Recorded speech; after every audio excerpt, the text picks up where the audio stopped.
No importa la edad que tengas, este programa es para todos.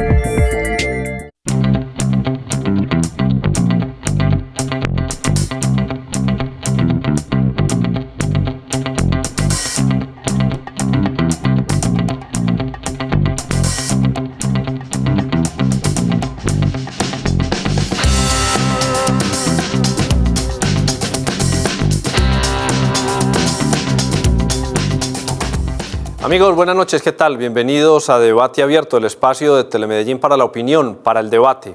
Esta semana sobre todo bastante movida. El domingo fueron las elecciones en Venezuela, donde Hugo Chávez consiguió otros 6 años más de mandato, frente a un candidato con alternativas viables por primera vez en muchos años en el hermano país, Enrique Capriles, pero por diferentes circunstancias de las que vamos a conversar más adelante con un analista político internacional, el presidente en ejercicio logra mantenerse en el poder.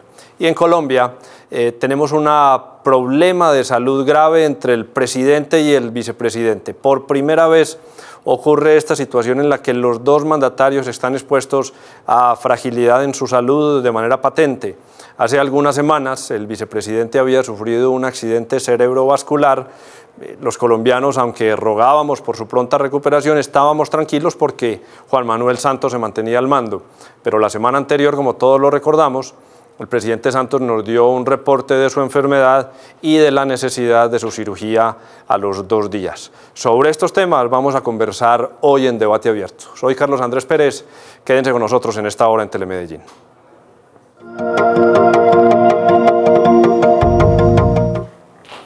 Y para hablar sobre las elecciones en Venezuela, tenemos contacto desde Caracas con Osvaldo Ramírez. Él es consultor político venezolano, pero con una amplia experiencia a nivel latinoamericano. Ha trabajado asesorando campañas, gobiernos y empresa privada. Y Osvaldo, agradeciéndote mucho tu participación hoy de nuevo en Debate Abierto, ¿cuál es la razón para que un presidente con tantos señalamientos como Hugo Chávez haya sido elegido de nuevo para su cargo para otros 6 años más? Buenas noches, Carlos Andrés. Buenas noches a todos los que nos ven por Debate Abierto por Telemedellín. La primera razón es mucha gente se sintió en la zona de confort.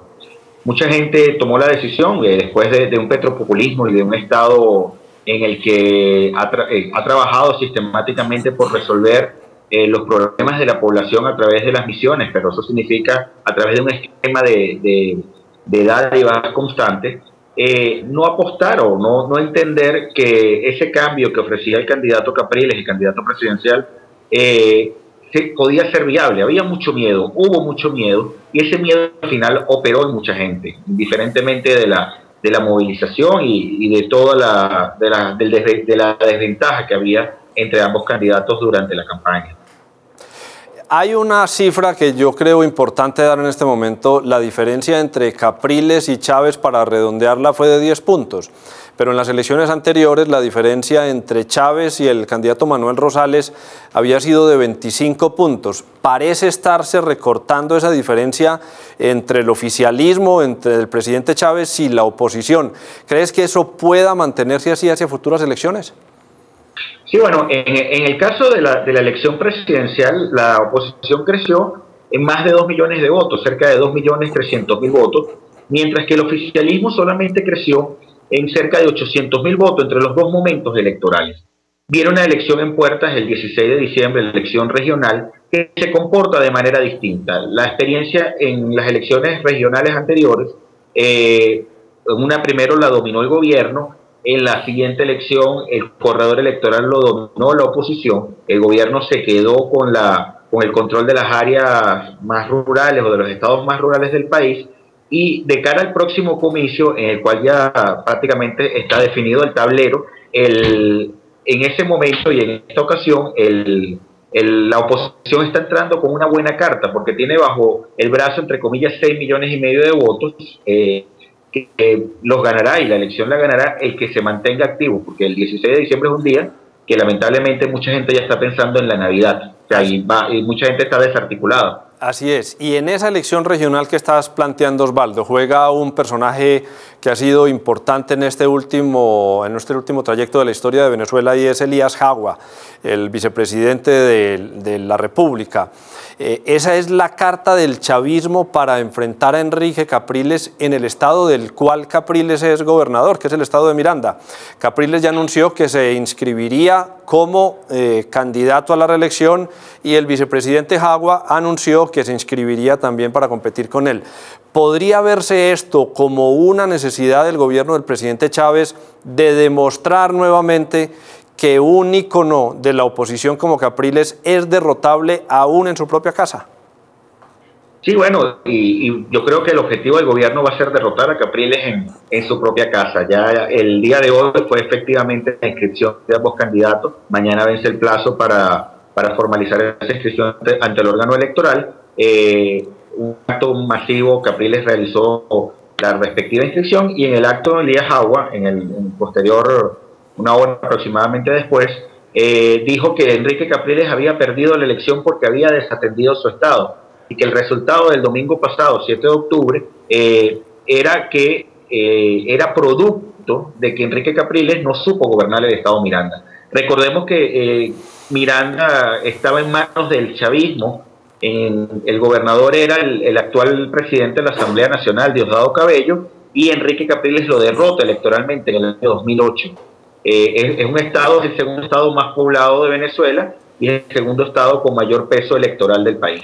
Y la idea de Capriles es mantenerse vigente, demostrar que a pesar de la derrota la oposición tuvo una cohesión alrededor suyo, salir triunfante muy seguramente de estas elecciones en el estado de Miranda, en las elecciones de gobernador de ese estado, pero corriendo un riesgo también, y es que la oposición de Venezuela vuelva a las sendas anteriores donde se dispersaban.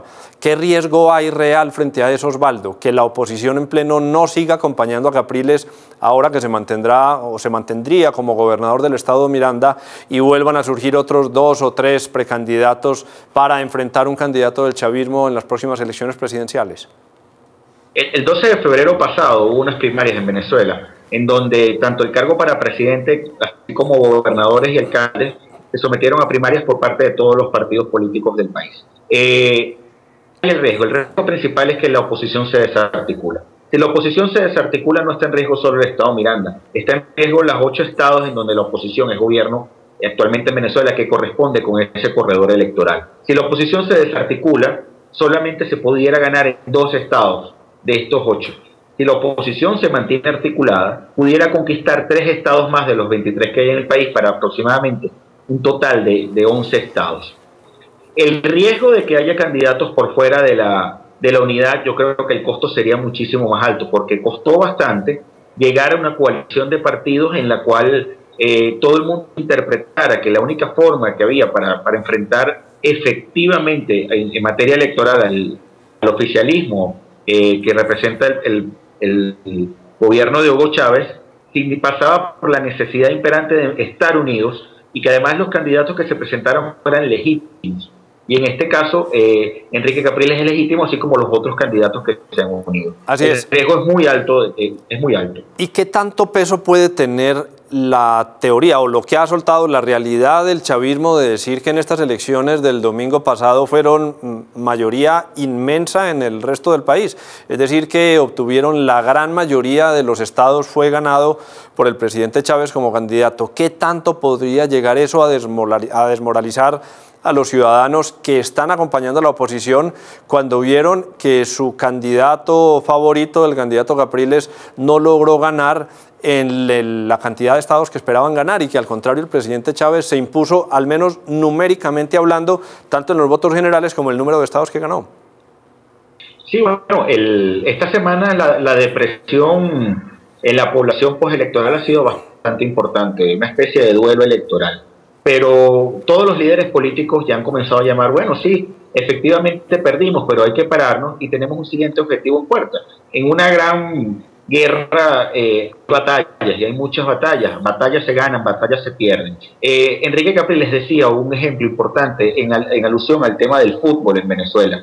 el equipo de Venezuela de fútbol le dicen la Vinotinto. La Vinotinto, sí, Y claro. decía, sí, es como que tú vayas al estadio tú eres un hincha de tu equipo de fútbol y vayas al estadio y bueno, ese día tu equipo perdió, pero por eso tú vas a dejar de ir al estadio. No, usted se para, asume su derrota y la llora si quiere, pero en el siguiente juego usted se presenta y está cantando los 90 minutos de juego. Y es el equivalente al símil de ahora. Si bien el presidente ganó en 22 de los 24 estados del país, en el corredor electoral hay algunos estados que lo ganó por una diferencia de 5.000 votos, como es el caso del estado Miranda. En el estado Lara la diferencia es de 10.000 votos, un corredor importante. En el estado Zulia la diferencia es de 20.000 votos, que es el estado más pesado en materia electoral del país, en frontera con su vecino país, con Colombia. Todas las ciudades, todas las grandes urbes, con la excepción de 2, las ganó la oposición, mientras que el chavismo se consolidó más en regiones rurales. ¿Qué pasa? Y de cara a la siguiente elección, y pasa en todo proceso, tanto en alcaldes como gobernadores, quien suele salir a votar más es la persona que está más informada y las que están más hiperpolitizadas, entre comillas. Sí. Y eso es una ventaja para la oposición en este próximo comicio. Y la que esté más motivada también. ¿Y cómo lograr que esa motivación permanezca? Porque creo que después de ese guayabo, como le decimos nosotros en Colombia, después de un par de días de la derrota del domingo, la gente tiene que ponerse a pensar en lo bien que lo hizo la campaña del candidato Capriles y que eso podría marcar un inicio de la derrota del presidente Chávez a futuras elecciones. Pero ¿cómo mantener, porque estamos hablando de elecciones presidenciales dentro de 6 años, cómo mantener ese optimismo arriba en la gente, Osvaldo? ¿Cómo lograr que lo que pasó el domingo, esa gran cantidad de votos por Enrique Capriles, mantenga el pulso alto y la energía alta hasta dentro de 6 años, cuando muy seguramente él volverá a competir por la presidencia de la República?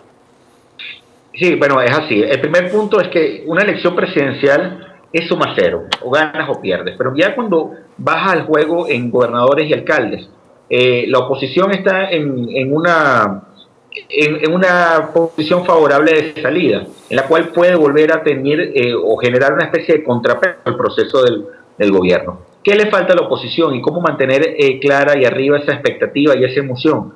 Hay que convencer y hay que entender que el país, yo creo que se construye y que sanamente hubo en esta campaña electoral una visión de país colectiva que mucha gente comenzó a comprar y que incluso en estudios cualitativos, gente que votó por Chávez efectivamente le gustaba la opción del progreso que presentaba Capriles, pero tenía miedo efectivamente de terminar de votar, tenía miedo de comprometerse, tenía un miedo ante la incertidumbre de que efectivamente el gobierno de Capriles pudiera ser mejor que el de Hugo Chávez. A los venezolanos...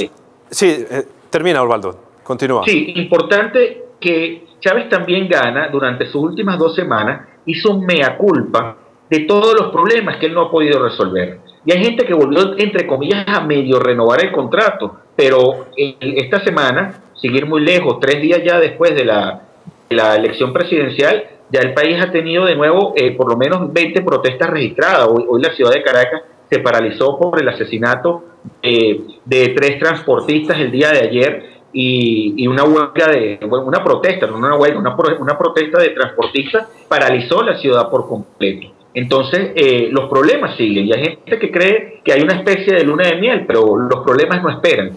Y ahí es la gran espada de Damocles que hay sobre Hugo Chávez y que la oposición puede canalizar adecuadamente. Yo quería llegar a ese punto que estás tocando tú, la participación de la gente, tanto en protestas, tanto en huelgas, como en lo que vimos el domingo anterior.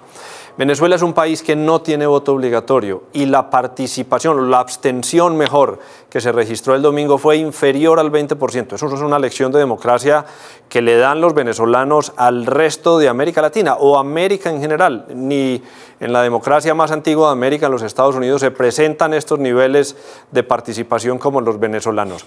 ¿Es difícil o será difícil mantener esos niveles de participación cuando no haya una carrera tan polarizada como la que habría entre Chávez y Capriles? Lo pregunto para estas elecciones de gobernador y para las que siguen, de alcalde y de Asamblea Nacional. El país sigue polarizado y las elecciones presidenciales siempre tienden a llevar más gente a votar, es decir, de que esa abstención es mucho menor. No es la abstención más baja registrada en toda la historia del país, La elección de 1973 tuvo solamente un 9% de abstención, pero de los últimos 25, 30 años ha sido la abstención más baja. Ahora, si la oposición y tanto el gobierno se ponen la meta de participar en la siguiente elección con los mismos niveles de polarización, probablemente la elección pudiera tener una participación del 70%, igual que la de alcaldes. La de alcaldes yo creo que viene de nuevo supeditada a lo que sucede en la elección de gobernadores, y esta de gobernadores estuvo o está supeditada a lo que sucedió en la elección del domingo pasado presidencial. Hay un reto importante, y yo creo que muchos venezolanos que ahorita están sintiendo ese guayabo no han terminado de percatarse. Si sigues en el guayabo o en el duelo electoral y decides que no vas a participar porque perdiste o porque sencillamente decides abstenerte porque no ves futuro en los próximos 6 años, fácilmente la oposición va a desarticularse y puede perder la elección. Y ahí está el reto, mantener el ánimo y mantener la vista puesta en un objetivo que es de largo plazo. Le dicen... lamentablemente el venezolano y en otros lugares de Latinoamérica somos muy cortoplacistas.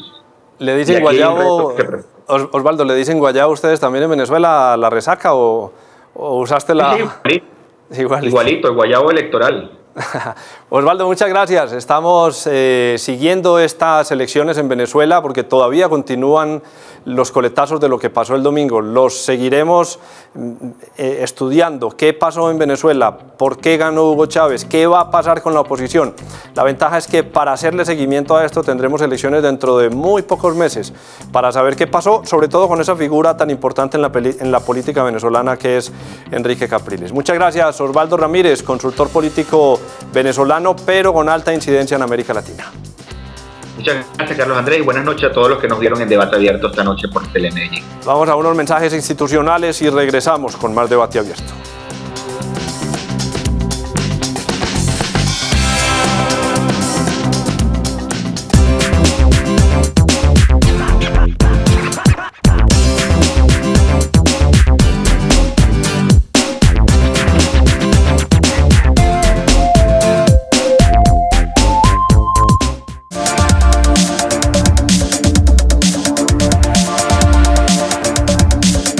Las mujeres que queremos, autónomas, seguras, empoderadas, reconocidas como ciudadanas plenas, libres, conscientes y responsables de sus decisiones.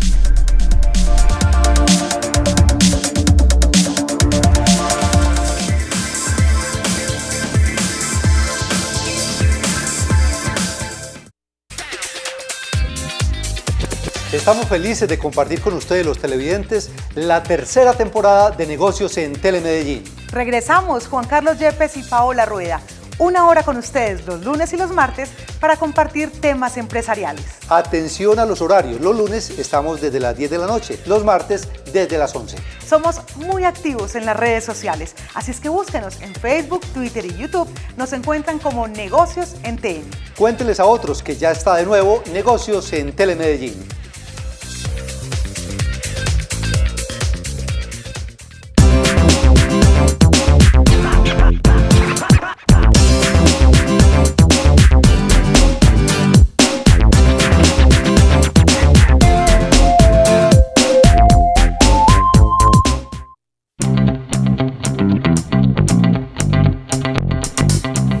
Regresamos en Debate Abierto y muy recientemente nos hemos visto abocados en Colombia a hablar y a discutir sobre un tema delicado, la salud de nuestros gobernantes. El vicepresidente Angelino Garzón hace unos meses sufrió una enfermedad o un accidente cerebrocardiovascular del que vamos a conversar en detalle y tendremos explicación médica, que lo ha tenido de alguna manera alejado de sus funciones. Unas personas dicen que no y la evidencia que se muestra en sus apariciones públicas dice que sí. Y más recientemente el presidente Santos le anunció al país y al mundo a través de una locución en televisión que iba a ser sometido a una cirugía de cáncer de próstata. Salió bien la cirugía, dice el presidente, dice el parte médico de la Fundación Santa Fe donde lo operaron. Los ciudadanos tenemos el derecho a conocer la salud de nuestro presidente y vicepresidente, entendiendo que el vicepresidente podría llegar a reemplazar al presidente en algún momento. Vamos a ver este video y regresamos para conversar sobre ese tema en unos segundos.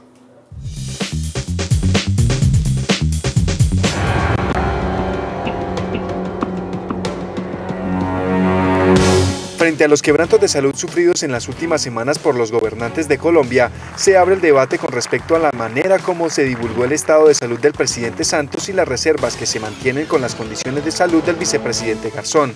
¿Está obligado un funcionario público a revelar sus situaciones de salud?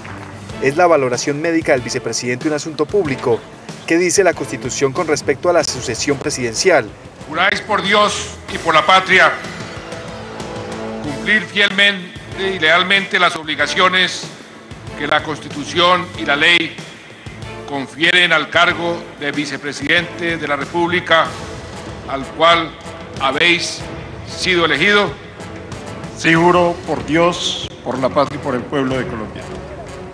Si así lo hicieres, Dios y la patria os lo premien. Si no, él y ella os lo demanden.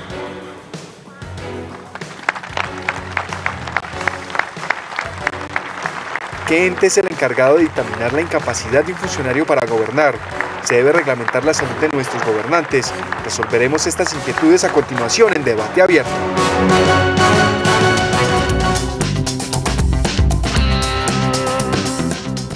En una encuesta que hicimos en conjunto con MGR Investigación de Mercados, salimos a preguntarle a la gente de Medellín si consideraban que los servidores públicos deberían contarnos su estado de salud. No quiero adelantar el porcentaje todavía, pero un altísimo porcentaje los medellinenses dicen que sí. Y en contraste, este porcentaje sí lo voy a adelantar. Cuando lo vimos en grupos de edades, hacemos una división, los mayores de 45 años, que es el grupo que dice que ha sido informado claramente sobre la salud del vicepresidente, en mayor medida solamente alcanza el 56%. Es decir, estamos hablando que la mitad de los ciudadanos no están siendo informados y un porcentaje altísimo, que lo vamos a ver en unos minutos, considera que los deben informar sobre el estado de salud de sus gobernantes. Y vamos a debatir sobre este tema, sobre la salud de quienes nos dirigen, de quienes llevan las riendas de ese país. Y para hablar sobre este tema tenemos invitados a Carlos Ballestero, fue concejal del Polo Democrático en la ciudad de Medellín, y a Germán Reyes, que tiene una doble condición de médico y político, fue representante de la Cámara también por el mismo partido. Saludándolos y agradeciéndoles su presencia hoy en Debate Abierto, quiero empezar con usted, Germán. Usted que tiene esa doble condición, ¿cómo recibe lo que está pasando en el país hoy, en un momento en el que se juntan presidente y vicepresidente con problemas de salud?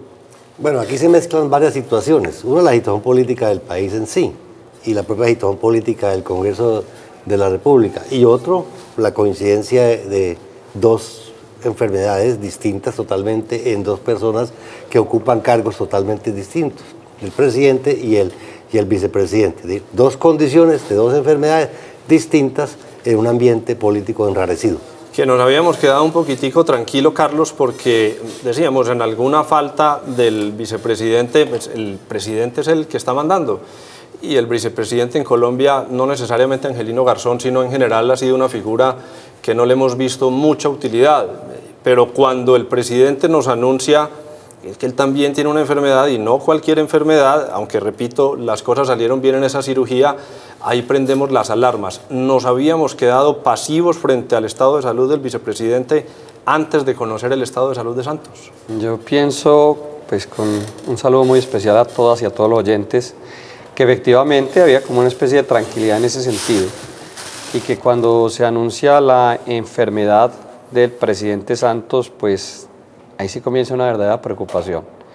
Y la reflexión yo creo que tiene que ir mucho más allá de la situación coyuntural. Tenemos que indagar necesariamente sobre la importancia de la institución de la vicepresidencia, porque es que tal como está concebida en nuestra carta política, en mi criterio, la vicepresidencia solamente adquiere gran importancia cuando falta el presidente.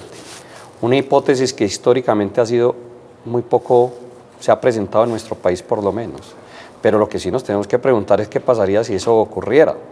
Y tal como es el juego político en Colombia, el vicepresidente no refleja necesariamente ni la misma política pública que va a tratar de reflejar el presidente, ni tiene los mismos intereses que el presidente. Eso, pues obviamente, tiene que implicar una gran reflexión para toda la sociedad. Y esa reflexión necesariamente tendrá que concluir en la conveniencia o no de mantenerla independientemente, repito, de esa coyuntura, porque esa reflexión la tuvo que haber hecho el constituyente del año 91. Pero si miramos pues la historia colombiana, pocas veces ha tenido que darse la sustitución por las razones que estamos comentando. Germán, usted como médico, ¿cómo recibió la decisión de Juan Manuel Santos de hacerse operar estando consciente? Lo planteábamos en el programa anterior, en la columna de opinión, que eso decía mucho de la desconfianza que puede haber tenido él de entregarle el Estado al vicepresidente en el estado que está. Bueno, lo que sucede es que en ese momento había una discusión sobre el tema de si se publica o no se publica la historia clínica. Recordemos, la historia clínica es del paciente, no es ni siquiera del médico. La historia clínica es reserva y es del paciente. Y custodia, simplemente se delega una responsabilidad en el médico o en la institución. O sea, el paciente es el que define en un momento determinado si lo que tiene él se divulga o no. Eso está establecido. Y hay dos condiciones ahí. Ahí hay dos condiciones. Una médica, de la que estamos hablando y que vamos a profundizar ya en detalle, y otra política, que de todas maneras el paciente es el dueño de su historia clínica, pero podría pensarse, y lo vemos los ciudadanos de la calle, que el paciente tendría esa potestad siendo un personaje privado, pero un personaje público que se sometió al escrutinio, que se hizo elegir en una campaña electoral, que tuvo que haber abierto las puertas de su vida para que los millones de colombianos que votaron por esa dupla Santos-Garzón hayan acudido a las urnas. ¿Sigue siendo potestad de él esa historia clínica? Recuerde, por ejemplo, que ha habido gobernantes que están discapacitados y con discapacidades más o menos severas. En el Valle del Cauca se eligió un alcalde siendo discapacitado total, ciego total. Han elegido personas que son sordos. ¿Por qué? Porque es que hay una diferencia muy importante, muy grande, y en eso apoyo y en eso estoy de acuerdo con Angelino. Entonces, que una cosa es discapacidad y otra cosa es incapacidad. Y la incapacidad puede ser, doctor Ballesteros, temporal o permanente, la incapacidad. Y la discapacidad puede ser sordera, puede ser problema visual, puede ser motora, puede ser neurosensorial, puede ser cognitiva. Es decir, hay una clasificación desde el punto de vista médico estrictamente. Entonces, eso hay que valorarlo. Bueno, ¿qué tipo de discapacidad tiene el doctor Angelino Garzón? Y esa discapacidad no le permite actuar en su calidad de vicepresidente. Según los médicos tratantes, la discapacidad le permite eso. Tanto así que le levantaron la incapacidad, entiendo, que está ejerciendo funciones. O sea que sus médicos le levantaron la incapacidad temporal que tenía. Volvemos con ese tema, pero quiero que le demos paso a un video donde consultamos al decano de la Facultad de Medicina del CES. Él nos aclara sobre la posición que tiene la medicina, la ciencia, sobre este tema que hoy está agitando el debate político en Colombia.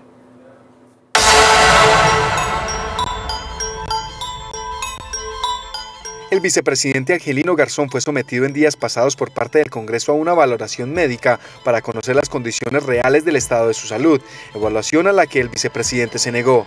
Frente a esta discusión, el decano de Facultad de Medicina de la Universidad CES, Jorge Julián Osorio Gómez, nos explica. La evaluación es un análisis que se hace desde un conocimiento científico, donde se puede ver no solamente el diagnóstico, sino el pronóstico. Vamos al caso puntual de la pregunta. El vicepresidente tuvo un accidente cerebrovascular cerca al tallo cerebral. El Congreso seleccionó una comisión y el garante natural es la Academia Nacional de Medicina. Yo creo que la evaluación tiene que ver de un equipo de peritos médicos. Yo no estaría de acuerdo tanto que estuviera la personería que ahí estuvo pero en un acto médico, pero que estuvieran médicos, idealmente que fueran los quienes lo están tratando, como estaban presentes ese día, que eran los tratantes, porque quien nos va a gobernar tiene que estar en todos sus cabales. En el caso del vicepresidente, el buen factor pronóstico, que es la recuperación temprana del habla, es el poder caminar por él mismo, aunque se nota que tiene una hemiparesia, o sea, una parte que no tiene la movilidad normal, pero si uno hace el estudio de caso del pronóstico es favorable porque recuperación del habla, recuperación de la marcha, recuperación de la sensibilidad, sociabilidad, está adecuada. Si es ético, que se haga público. Pienso que la Academia de Medicina, pienso que hay unas causas cuando uno debe revelar el secreto profesional. El secreto profesional médico hay que guardarlo, pero hay veces que prima el bien común. Ejemplo, uno dice, en casos que esté en un servicio de urgencia un herido por bala, va a primar el bien común cuando uno informa a las respectivas autoridades que hubo un accidente y un herido por bala. Lo segundo, en caso de una enfermedad infectocontagiosa, llamemos SIDA o llamemos X enfermedad, uno tiene que revelar el secreto porque tiene una familia, tiene una esposa o tiene el esposo y tiene que revelar ese secreto. Entonces, en este caso concreto, yo pienso que se debe revelar el secreto profesional como lo hizo el presidente Santos. El presidente Santos dijo, abro mi historia clínica para cualquier colombiano que la tenga que ver, porque es una elección y es nuestro representante.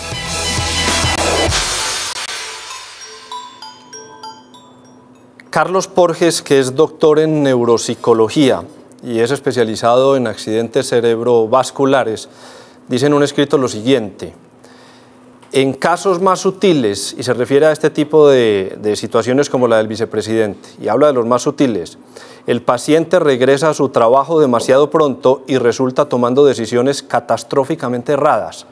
Y en otra parte dice, en resumen, el asunto no es de motricidad, sino de cognición.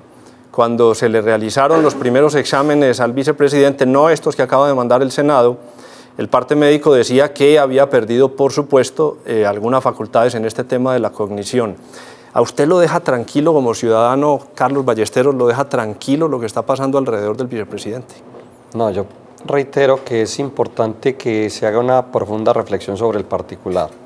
Independientemente de las personas, del vicepresidente, del presidente, lo cierto es que cuando los ciudadanos toman una decisión de elegir popularmente al gobernante, lo que están haciendo es elegir un líder, una persona que va a gobernar efectivamente. Y eso para mí se tiene que mantener durante todo el periodo gubernamental. Y yo creo que en ese sentido la Constitución previó una salida. Y esa salida pues está en el artículo 205, en el caso del vicepresidente. Porque aquí de pronto nos diferenciamos un poco con Germán. La idea no es que el vicepresidente pueda ejercer las funciones como vicepresidente, que no son ninguna. El problema es qué pasa si le corresponde asumir las funciones de presidente, que son unas funciones sumamente importantes y no hay que resaltarlas. Ese sí es el problema y esa es la pregunta que yo me haría como ciudadano. El doctor Angelino Garzón está en condición para hacerlo como presidente, esa es mi preocupación. Obviamente yo no tengo la capacidad científica, no tengo el conocimiento para concluir en que sí o que no. Y yo creo que tampoco lo tiene el presidente del Congreso de la República. Pero precisamente por eso el Congreso de la República, de conformidad con este mismo artículo, señala que determinará si se produce la incapacidad permanente, obviamente con base en unos estudios médicos con especialistas, con peritos médicos. Esa es la idea de la Constitución, precisamente para llenar ese eventual vacío que sería bastante desastroso para cualquier sociedad independientemente que se presente en este momento. Germán, sin pretender pues que usted conozca el pensamiento del vicepresidente, ni mucho menos, pero viéndolo desde un ciudadano de la calle, ¿por qué el vicepresidente se niega a someterse a un examen con peritos médicos independientes, el presidente de la Academia Nacional de Medicina, unos profesionales muy reconocidos en el país, donde él había pedido inclusive que estuvieran presentes sus médicos tratantes? ¿Y por qué cuando llegan este grupo de científicos a tomarle el examen dice que no? ¿Por qué pudo haber tomado esa actitud Angelino Garzón? A mí me parece que el evento es más protocolario que otra cosa, ¿no? Es decir, hacer un examen, una evaluación médica con 30, 40 personas que había en esa reunión me parece pues salido de los cabellos, ¿cierto? Ese no es el procedimiento. El Congreso mandó 5. Fue una reunión protocolaria lo que hubo allí, simplemente. Los que fueron allá sabían lo que iba a pasar. Es decir, que los médicos tratantes no iban a revelar lo que supuesta y sospechosamente quería el presidente del Senado, ¿cierto? ¿Y por qué no? ¿Por qué no revelarlo? Porque Angelino que es el poseedor de su derecho a revelar su situación de enfermedad, le había dicho ya que no, le había dicho él que no. Por eso, entonces los médicos no podían, es el vicepresidente del país, no es un ciudadano privado. A no ser que hubiera una orden judicial, y no había una orden judicial, sino una votación que hubo en el Senado de la República. El doctor Ballesteros hace alusión ahí a una norma constitucional, pero esa norma, entiendo, el doctor Ballesteros, no está ordenando que se debe hacer el examen médico. Esa es una cosa distinta. Entonces, ¿quiénes determinan la incapacidad del presidente? ¿Quiénes? Los médicos tratantes. Y hay un procedimiento. ¿De qué? De cualquier persona, de cualquier ciudadano. La incapacidad la determina no el Senado de la República, ni mucho menos una plenaria, la determinan los médicos tratantes según su criterio médico y científico. Luego que la incapacidad, eso está arreglado, eso está normatizado, hay que ir al médico general, hay que ir al especialista, y solamente se determina una incapacidad permanente después de que la incapacidad parcial es mayor de 180 días, ¿o no, doctor Ballesteros? Vamos a seguir con este tema. Dice la norma. Vamos a seguir con este tema, vamos a ponerle una pausa, un segundito a la discusión, hacemos un corte para unos mensajes institucionales y regresamos con Debate Abierto.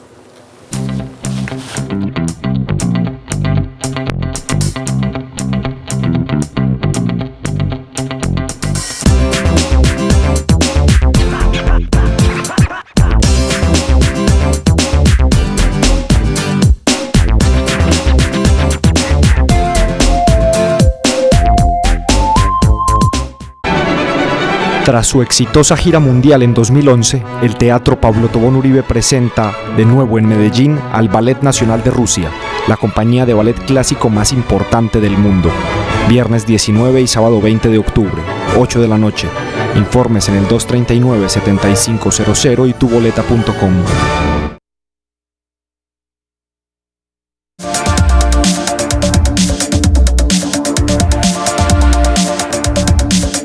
Las mujeres que queremos, autónomas, seguras, empoderadas, reconocidas como ciudadanas plenas, libres, conscientes y responsables de sus decisiones.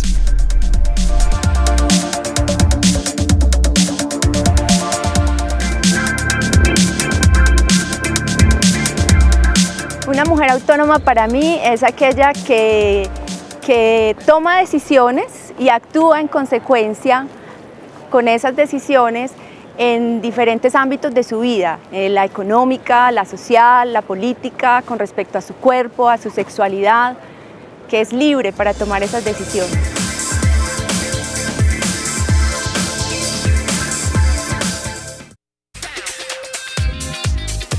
Estamos felices de compartir con ustedes, los televidentes, la tercera temporada de Negocios en Telemedellín. Regresamos Juan Carlos Yepes y Paola Rueda. Una hora con ustedes los lunes y los martes para compartir temas empresariales. Atención a los horarios. Los lunes estamos desde las 10 de la noche, los martes desde las 11. Somos muy activos en las redes sociales, así es que búsquenos en Facebook, Twitter y YouTube. Nos encuentran como Negocios en TN. Cuéntenles a otros que ya está de nuevo Negocios en Telemedellín.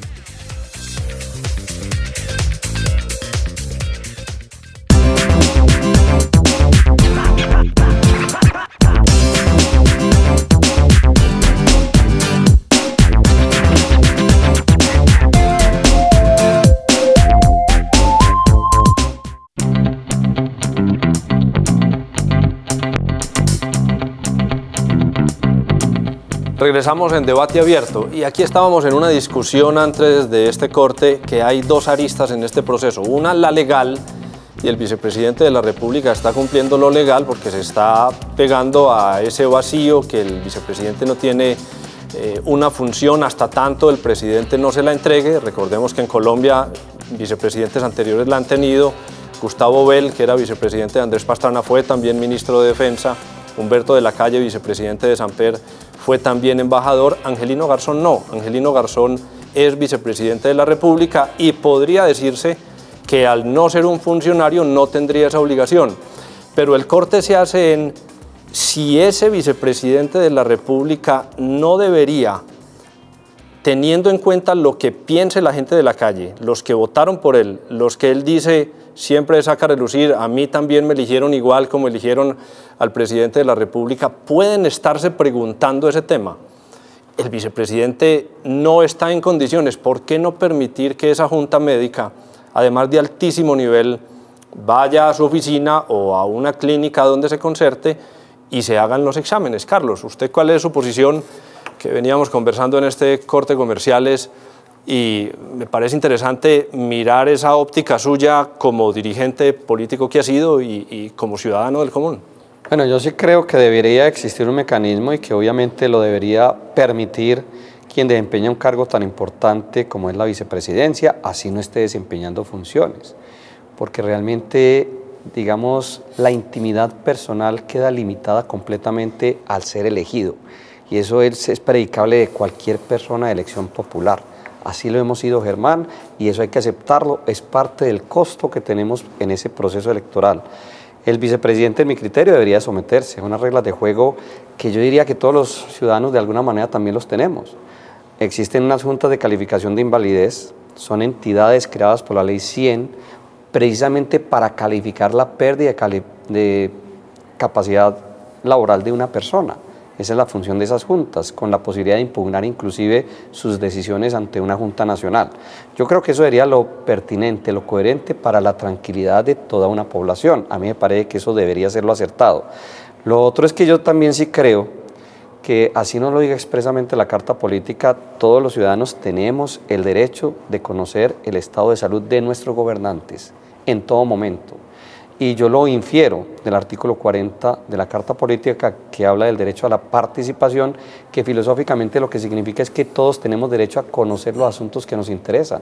Y ese asunto nos interesa a todos los habitantes, independientemente, reitero, de quién en un momento dado esté desempeñando sus cargos. Sí. Germán, ¿a usted qué le parece la iniciativa que ha salido antes de que ocurriera este impasse de que los funcionarios públicos elegidos con algún rango tengan que hacerse anualmente un examen médico para certificar sus aptitudes para gobernar? Usted cuando va a posesionarse como en un cargo público y ser elegido congresista, concejal o diputado, son cargos públicos, debe hacer un examen médico. Es obligación, es la norma. Tiene que hacer un examen de ingreso como cualquier ciudadano que ingresa a un trabajo y se somete a un examen médico. En el Congreso de la República existe. Incluso existe para un seguro que tienen los congresistas. Debe ir y hacerse un examen y allí.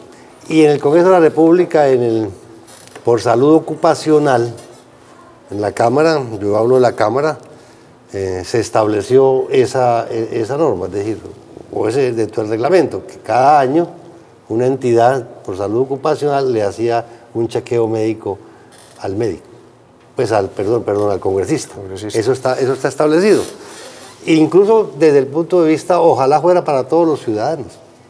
Ojalá no fuera solamente, Carlos, para los ciudadanos que ejercen cargos, sino para que todos los ciudadanos, de acuerdo a su patología, de acuerdo a su posibilidad de enfermarse, pudieran acceder a un examen médico. ¿Y en este vacío que hay en la legalidad? En ese examen médico, ese examen médico hay que establecer qué tiene el paciente y cuál es su grado de incapacidad, o si no tiene ningún grado de incapacidad. Hay que establecerlo, es obligación del médico establecerlo.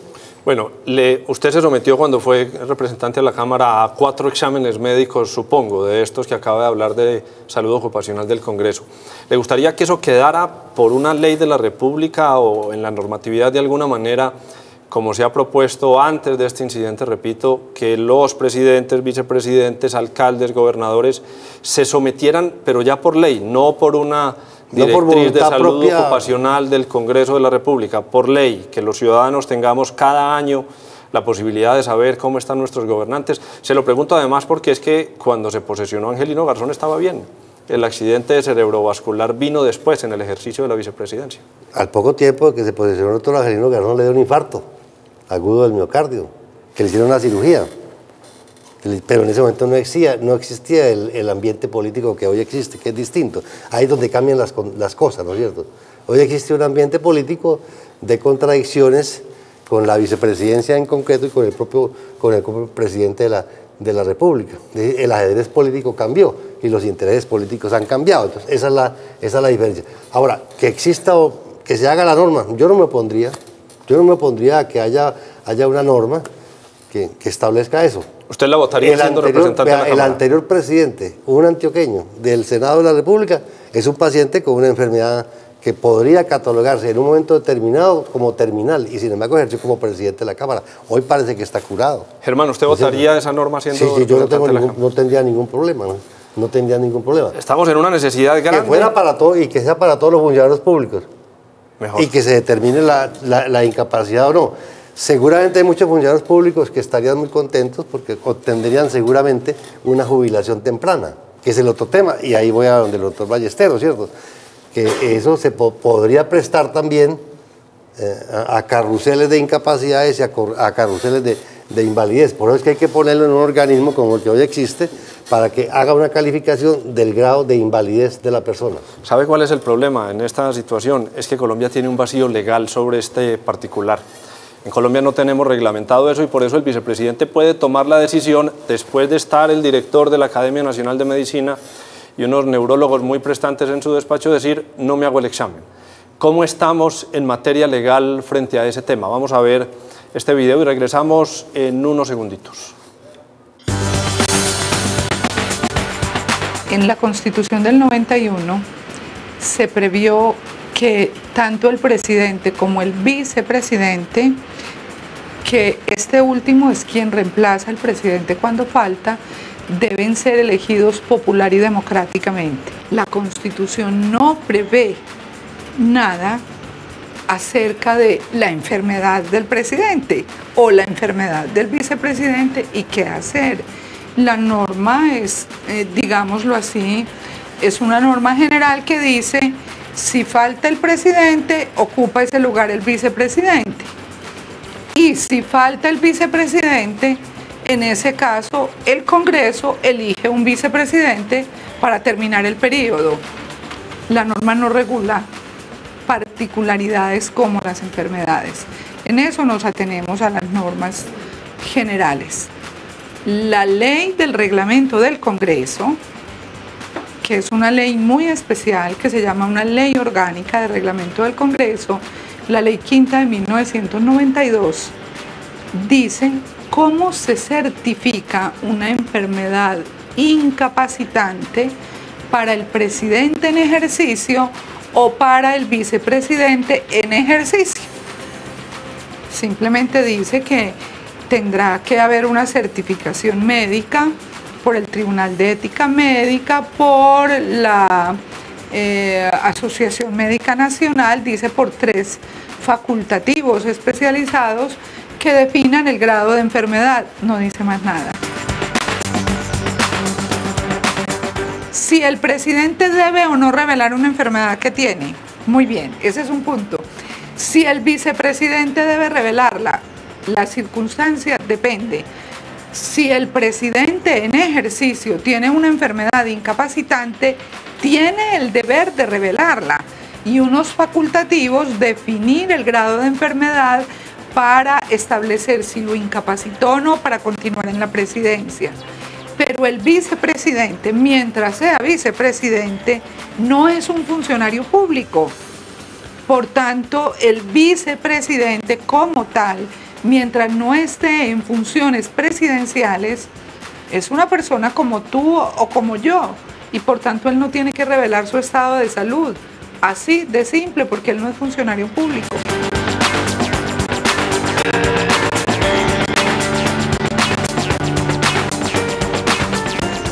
De nada sirve sujetar a los funcionarios públicos y a los de ciertos cargos como los de elección popular a que se sujeten a un examen médico anual. ¿Para qué? ¿En función de qué? Para definir quién que no pueda desempeñar el cargo. Yo considero que las normas que establecen el régimen a través del cual un funcionario público deja de ser funcionario público, a través del cual se suspende un funcionario, pierde el cargo, están establecidas. Y la enfermedad grave es una de ellas, la enfermedad que lo incapacite para ejercer su función. Entonces, ¿de qué sirve sujetarse a un examen médico anual? Sin ninguna duda, aquí además del tema médico hay un tema político, un trasfondo donde están involucrados políticos. y políticos me refiero al vicepresidente, al presidente del Senado que ordenó el proceso. Y aparece un tercero, que por eso se ve la necesidad de empezar a debatir el tema, y es la enfermedad del presidente de la República, otro político.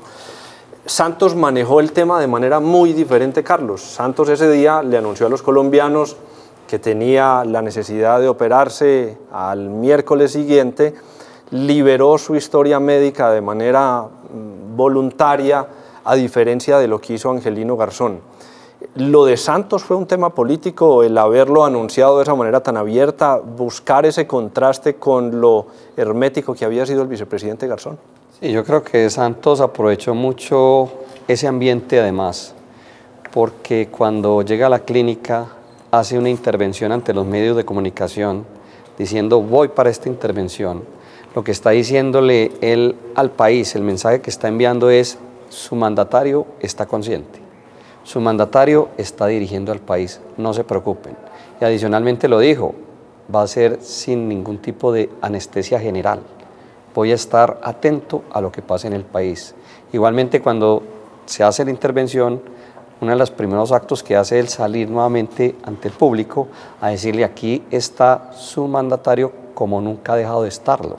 A mí me parece que ese es un mensaje muy claro, muy calculado políticamente, precisamente en atención a la situación del vicepresidente, donde obviamente, independientemente de muchas circunstancias, de muchas empatías que tengamos, la realidad es que hay una gran preocupación del pueblo colombiano frente a la eventualidad de que tenga que ser reemplazado Santos por el vicepresidente, de quien no tenemos la certeza, y yo soy uno de ellos, no tenemos la certeza de que esté en plenas condiciones para gobernar al país.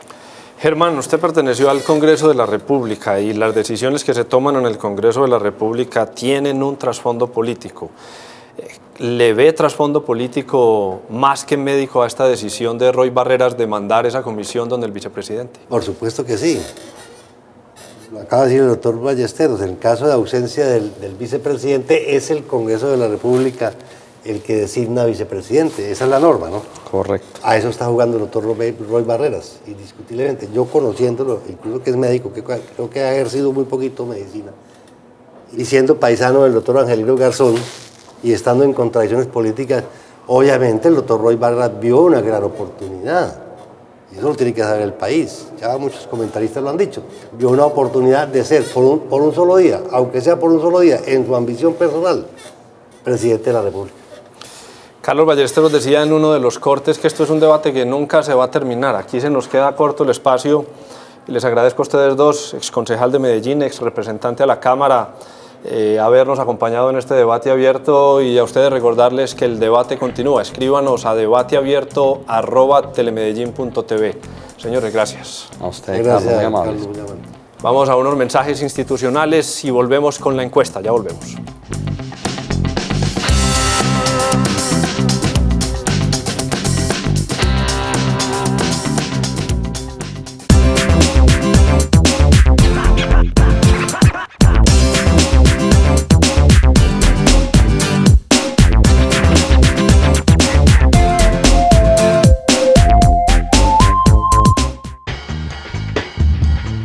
Este viernes cerramos el tema de la salud mental con un tema sobre el consumo y las adicciones. Eso será a partir de las 11 de la mañana aquí en Medellín Ciudad Saludable. Los esperamos.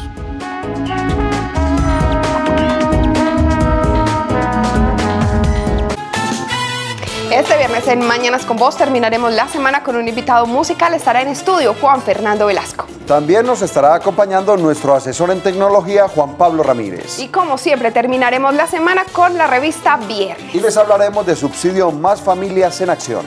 Todo esto, entretenimiento, información, asana, yoga, clima 24/7 y la mejor energía acá en Mañanas con Vos.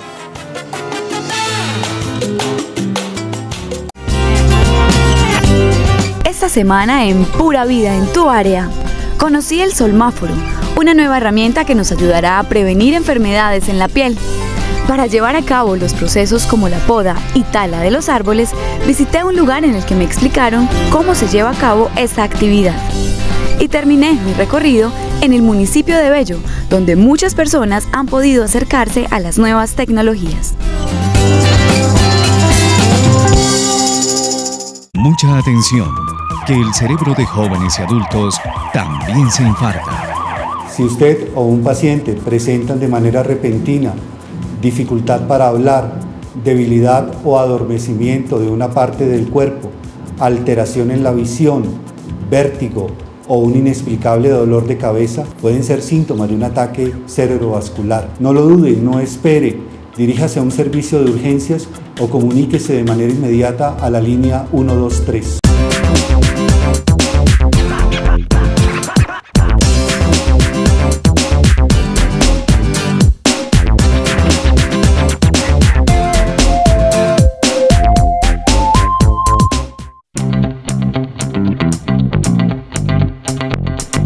Regresamos en Debate Abierto y recuerde que estamos los jueves a las 10 de la noche con repetición los viernes a la 1 de la tarde. Escríbanos a debateabierto@telemedellin.tv para seguir conversando el resto de la semana. En asocio con MGR, Investigación de Mercados, fuimos a preguntarle a los medellinenses qué pensaban de si los gobernantes deben informarnos o no sobre su estado de salud. Hubo una sorpresa importante que vamos a ver ya en este video.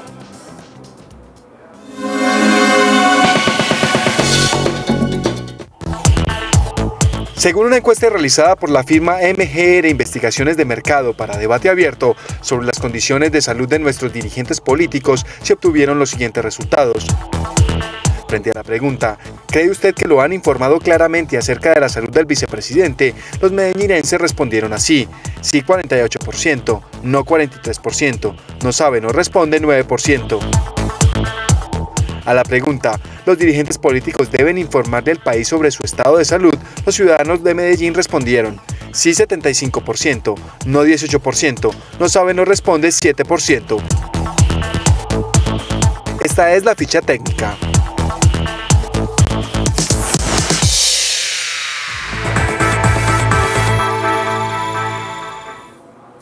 En el primer debate que tuvieron Juan Manuel Santos y Antanas Mockus en 2010, el hoy presidente respondió frente a la pregunta si subiría los impuestos, abro comillas: le puedo firmar sobre piedra o mármol, si es necesario, que no voy a incrementar las tarifas de los impuestos durante mi gobierno, cierro comillas.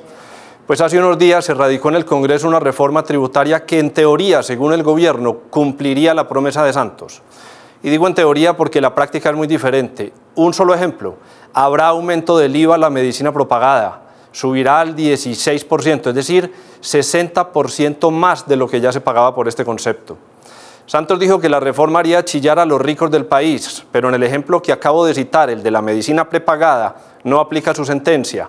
El 70% de los afiliados son colombianos de clase media, que haciendo un esfuerzo con sus salarios acuden a este tipo de servicios porque han padecido el pésimo trato que se da en el plan obligatorio de salud.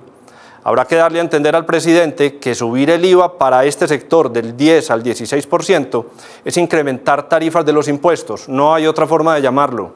Se ve una clara intención de disfrazar las cosas, lo que deja duda de qué otro tipo de artimañas se estarán fraguando en esta reforma tributaria que aún no nos hemos enterado. Y aquí llegamos al final de Debate Abierto. Les agradecemos mucho su compañía y esperamos contar con ustedes dentro de una semana más. Soy Carlos Andrés Pérez y nos veremos el jueves a las 10 de la noche.